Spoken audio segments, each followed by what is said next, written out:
Today is Monday, start of the week, so it's time for a tidy up.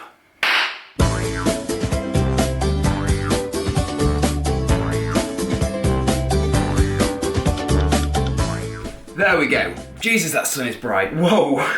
Check this out, guys. I've gone ahead and blow dried my hair today. And it's just like gone poof. Look at this. It's like hello, poof. I've actually just been playing Far Cry on this, pulling 60 FPS at 1080p with settings on medium, which is actually pretty decent. Toby was playing League of Legends on it last night. And on League of Legends, it was pulling 160 FPS, which is absolutely awesome from this little box. If you guys didn't know, I am doing a giveaway for one of these. So if you want to try and win one, the link will be there. You know what? I'm going to include that blooper. So yeah, I am giving one of these away. I'm working with the guys over at Asus to make this possible for you guys. So I'm giving one of these away. So if you want to have a chance of winning one, as usual, the link will be in the description, if I remember, because I am slightly retarded, and we all know this. I was cleaning my keyboard with a baby wipe, and now everything's gone black, and all I've got is a mouse, so I'm slightly concerned. Nothing of restart won't help, though.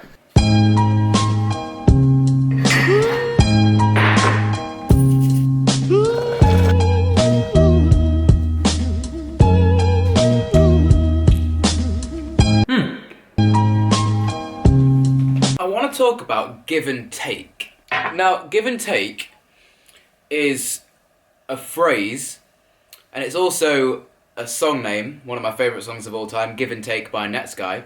But give and take is a really important part of life, and pretty much it means this: whatever you give out, you need to take back, or whatever you take, you need to give back. It's fairly simple. And I don't mean in the sense that if you go to the hardware store and you buy a hammer, you have to give them a hammer back, or if you go to a PC store and you buy a computer, you have to give them a computer back.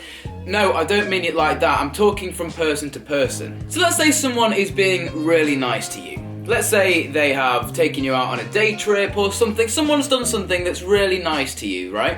And they've gone out their way to do that for you, right? It would be a bit of a dick move to not do anything nice back to them. Now, I can talk about it this way in a few circumstances. I've given a few people a lot of opportunities to work with me, to do different bits and bobs and things like that. And you know what? If you become too nice and let people get ahead of you, then they take you for granted. And that's what's happened to me in a lot of cases. I've been too nice to people, I've given people too many opportunities, I've given people too many second chances. They see that as a weakness and then they take advantage of it. In comes give and take. If I give someone an opportunity, I expect them to give me an opportunity back or do something for me in return. Life is always a two-way system. Whatever you put out there will come back, right? Honestly, that is how it works. Just been something I've been thinking about, like, don't be too nice because people will take advantage of you, but obviously you do need to be a nice person. It's nice to be nice, if that makes sense. But you can be too nice, and if people grasp onto that, they'll start to take advantage of you, and that is just human nature. That is what we do as humans, and it's just something that's been on my mind. So guys, don't be too nice, but be nice, if that makes any sort of sense. Oh yeah, and give back if someone does something nice to you. Cool, I'm glad we talked about that. Okay, something seriously bad has happened to my keyboard, and it doesn't work unless I press it right in the centre. I have to press my keyboard right in the centre of the spacebar. That is really irritating.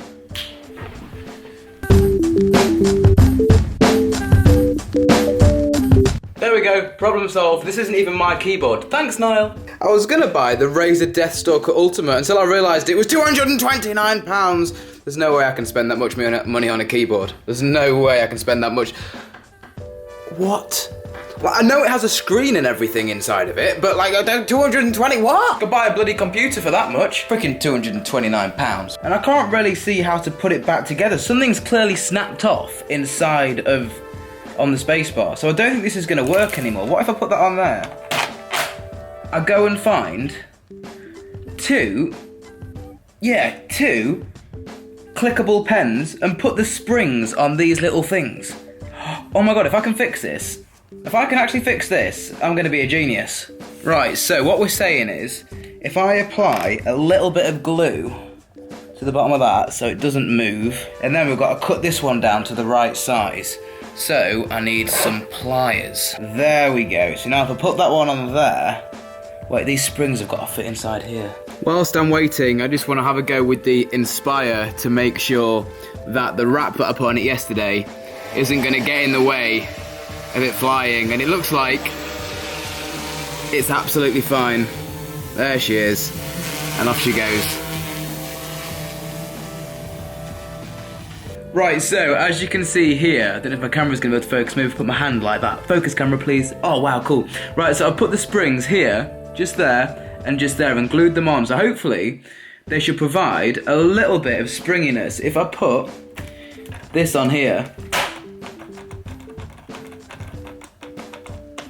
it's better than it was. I know we've attempted to fix this keyboard and it kind of works a bit better than it did before.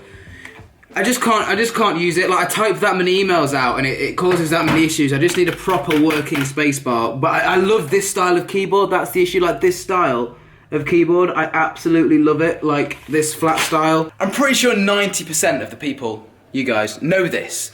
But just in case you didn't, my Building the Ultimate Office video, episode 1, has started hitting YouTube searches and people finding it that aren't you guys, right? People finding it that have nothing to do, they don't know about me, and people are saying, oh my god, this guy's like wasting so much money on stupid products. And no, like, I'm sure you guys know 90%, 95% of everything in the Office video is sponsored, like companies sending me the products, like the monitors from LG, the keyboards from Logitech, the well-respected companies that I enjoy and love to work with. I haven't bought all of that gear. You should check in the descriptions of the videos and it'll let you guys know whether, you know, I've bought the product or it's been sent to me. That's how YouTube works. Whew, there we go, I've just finished off some work for Elgato Gaming. That was really overdue, so I hope they're not too angry at me for being late on that. But now it's like really late. I've had some spaghetti bolognese and I spilt it all on my shirt, so I've had to change my shirt, so that's the thing. But yeah, it's really dark outside now, so what I think I'm going to go and do is go and set up this camera for the time-lapse. And I know a lot of you are going to be interested in how I actually set it up and how I actually do the time-lapses, so yeah, I thought we could go outside and do it together. Actually, you know, I'm going to explain most of it in here, and then because it's dark outside, you guys need to be able to see what I'm doing. So I'm going to need this thing. This is a portable battery backup, and I'm going to be using the A7S Mark II. And the difference between the Mark II and the Mark I, and it's a really cool difference really, is the fact that you can actually power the A7S Mark II off of an external battery or a USB port and use it at the same time. Whereas with the Mark I, you could charge it with a micro USB, but you couldn't use it at the same time. So with this camera, the Mark II, you can actually use the camera while it's charging, which is absolutely great, and it's what we need for these longer periods. So I'm going to go ahead and try and put the camera on this car right here. I've got the Gorilla Pod all set up, and hopefully what I can then do is turn this head and make it look right up into the sky like that. And then we've got our power bank, which I'm just going to tuck in there so it's not going to... Actually, I'm going to put it... Where am I going to put it? I'm going to put it there. And then flip out the screen, and now I need to try and pull focus, which is going to be the hardest thing to do. An important thing about shooting a time-lapse as well, it's always good to have something in the foreground, like a tree or some branches. So in the shot here, I've got a tree that side and a tree that side, and this is a really wide lens, so it's letting in a lot of light. And it's nice to have something in the foreground because you can see that standing still, there's no wind tonight, and you'll just see the stars moving in the background. Now to set my proper exposure, I'm going to have to wait for the floodlight out here to turn off, and then I can start the recording. What I'm also going to do as well is this is a wireless security camera. It's called the Logi Circle. And what I'm going to do is I'm just going to put the Logi Circle just here, looking at my camera. And what this camera does is if it detects any movement, it gives me a notification on my phone straight away. So I'll know if anyone is coming to try and steal my camera. Hopefully they won't, but this will notify me if anything moves here or it falls off or... Right, it's turned off, it's turned off, it's turned off. Finally.